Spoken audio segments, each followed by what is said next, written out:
আমি জানি না আমি কোন ভাষায় তোমার সাথে কথা বলবো। কেন, কি হয়েছে? তুমি না অনেক মিথ্যা বলতে শিখে গেছো। কি বলো এসব? কি করছি আবার? কি নিয়ে মিথ্যা বলছি? আচ্ছা, তুমি তো নাকি আজকে বিকেলে আপুর বাসা যাবে বলছো, আর বলছো একটু ব্যস্ত থাকবে, আমি যেন কল না দিই, মেসেজ না দিই। তুমি বাসায় এসেই আমাকে কল এসএমএস দেবে, কিন্তু দেখো রাত প্রায় 12টার উপর হয়ে গেছে, তুমি আমাকে মেসেজ দাও না, অনলাইনে আসো। তুমি সব সময় এসব ছোটখাটো বিষয় নিয়েই পড়ে থাকো। আরে আজকে আপু ভাইয়া এরা সবাই আসছে, সবাই মিলে আমার ফোনে ভিডিও দেখে ফেসবুকে। তো আমি মেসেজ করার সময় ওনারা দেখে নাই? গেছে কই ওরা? তুমি একদম বেশি বেশি করো। হয়তো বা আজকেই শেষ রাত, আর হবে না কথা কখনো। ছেলে ছেড়ে যাওয়ার আগে এইসবই বলে, বাকি ছেলেদের মতোই তুমি। হ্যাঁ, আমি বাকি সবার মতোই। আজকে তুমি সত্যি আপুর বাসায় গেছো? তো মিথ্যা বলবো তোমার সাথে? মানে তোমার সমস্যা কি? তুমি আমাকে এটা নিয়েও সন্দেহ করো? প্রশ্নের উত্তরটা দাও, তুমি আসলে আজকে আপুর বাসায় গেছো? হ্যাঁ, প্রয়োজন হলে আমার বান্ধবীকেই জিজ্ঞাসা করো। ছি, তুমি এত সন্দেহ করো আমাকে, আমি ভাবতেই পারিনি। তোমার বান্ধবীকে বলতে হবে না, ওনার সাথে আমার কথা বলা অনেক আগেই শেষ। কি বলেছো ও? মুক্তা শোনো। বলেন ভাইয়া। আচ্ছা, রাইসা আজকে কই গেছে? কেন?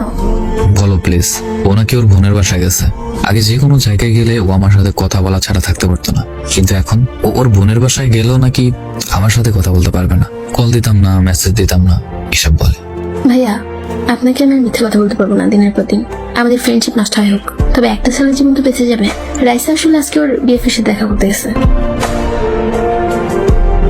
বিএফ মানে ও রিলেশন করে অন্য কারোর সাথে? জি ভাইয়া, ও আমার মানা করতো এসব যেন না জানে আপনাকে, কিন্তু বেশি বেশি করতেছে। আমি মিথ্যাবাদী হচ্ছে আপনার কাছে, আর পারছি না ভাইয়া। ওরা আজকে চাঁদপুর বড় স্টেশন ঘুরতে গেছে। আমার বলে গেছে যদি আপনি জিজ্ঞেস করেন তাহলে বলতাম আপু পাশে গেছে। আচ্ছা, ছেলেটা কোথাকার? চাঁদপুরেরই, হাসান আলীতে পড়ালেখা করে। মুক্তা যখন সব বলেই দিয়েছে, তাহলে আর লুকানোর কিছু নেই। তুমি আমার জীবনটা শেষ করে দিছো, পুরো জাহান্নাম বানাই দিছো এই 1 বছর 7 মাস। আমি আর পারতেছি না। তুমি কোথাও ঘুরতে যেতে দাও না, কোথাও ঘুরতে নিয়েও যাও না। তুমি সামনে আমাকে বৃষ্টিতেই ভিজতে দাও না। বাকি সব তো বাদ দিলাম, আমি মুক্তি চাই, আমার মুক্তি দাও। ঠিক আছে, তোমাকে আমি মুক্তি দিলাম। তুমি যেখানে সুখ খুঁজে পাও সেখানে তুমি চলে যাও, আটকাবো না। আমি বলবো না তুমি আমার থেকে ভালো পাবে না, অবশ্যই পাবে। যাও, যাকে পেয়েছো তাকে নিয়ে সুখে হও। আর আমার প্রথম ভালোবাসাটা এইভাবে শেষ করার জন্য তোমার প্রতি আমার কৃতজ্ঞতা। ভালো থেকো নতুন মানুষকে নিয়ে। আইডিটা মনে রেখো, কাজে আসবে কখনো। লেকচার দিতেই পারবেন, সারা জীবন কিছু করতে পারবেন না।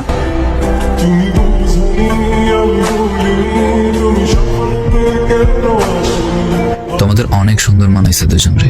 ছেলেটার অনেক ভাগ্য, তোমাকে মোনাজাতে চেয়েও পাইনি, অথচ ছেলেটা না চাইতেই তোমাকে পেয়ে গেছে।